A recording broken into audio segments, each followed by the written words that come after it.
धारी के पास स्थित the fun resort and hotel के मैनेजमेंट की लापरवाही के कारण ग्राहकों को 11.5 लाख रुपए के कीमती सामान और नकद चोरी हो गया है। चोरी ने द फन रिजॉर्ट के परिसर की दीवार फांदी और मेहमानों के सोने के गहने और नकद चुराकर हवा में गायब हो गया। यह घटना 1 मई की सुबह सवेरे की है। एक परिवार शादी में शामिल होने के लिए the fun resort and hotel आया और होटल में मैनेजमेंट की सुरक्षा व्यवस्था में हुई लापरवाही के कारण यह घटना घटित हुई है।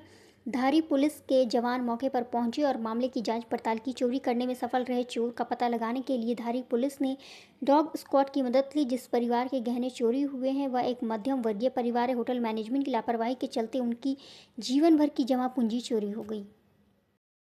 जी काका, आपનું શુભ નામ શું? મારું નામ હરેશભાઈ મોહનભાઈ સોની. શું બનાવ છે? બનાવમાં એવું છે, મેં અહીંયા ધ ફન વિસ્ટેરિયા રિસોર્ટ છે ધારી તુલસીધામ રોડ ઉપર.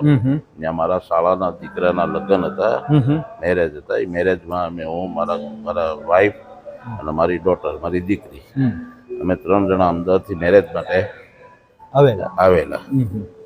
અને 30 તારીખે અમે સવારમાં અહીંયા આવેલા. 30 તારીખે દિવસના બધા કાર્યક્રમો પતાવેલ, રાતના સંગીત સંધ્યા પતાવીને અમે અમારા રૂમ ઉપર, room number 405 the fun wisteria club Dhari Tulsidham road, ત્યાં અમારું ઉતારા વ્યવસ્થા, ત્યાં રિસોર્ટમાં બધા મેરેજની બધું ફંક્શન હતા.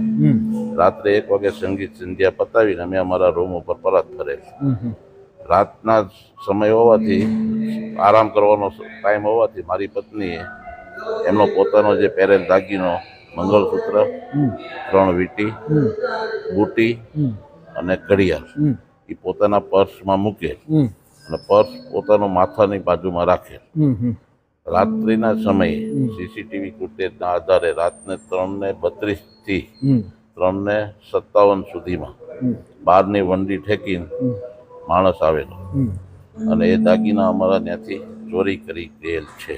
જે ચોરી થયેલી છે ફન હોટલમાં, સિક્યુરિટી રાખવી જરૂરી છે? હોટલના માલિકની જવાબદારી? 100% હોટલના માલિકની જવાબદારી આવે. અને આવડું મોટું ફંક્શન છે તો એના અંડરમાં આવે છે, એને સિક્યુરિટી સ્ટાફ સમયાંતરે બેહારવો પડે. બરોબર. એને બદલે એ નથી, તમને સંતોષ નથી એવું છે?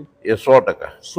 તમે જે ખર્ચ કરીને આજે આવડો મોટો રિસોર્ટ ફંક્શન રાખેલું હતું, કાર્યક્રમ હતો, લગ્ન હતો, એની અંદર જે ફન હોટલના માલિક છે એને તમને સિક્યુરિટી પૂરી પાડી નથી શક્યા અને આજે તમારે 11.5 લાખ રૂપિયાના દાગીનાની ચોરી થયેલી છે. ત્યારે એ માટે જવાબદાર તો હોટલના સંચાલકો 100%.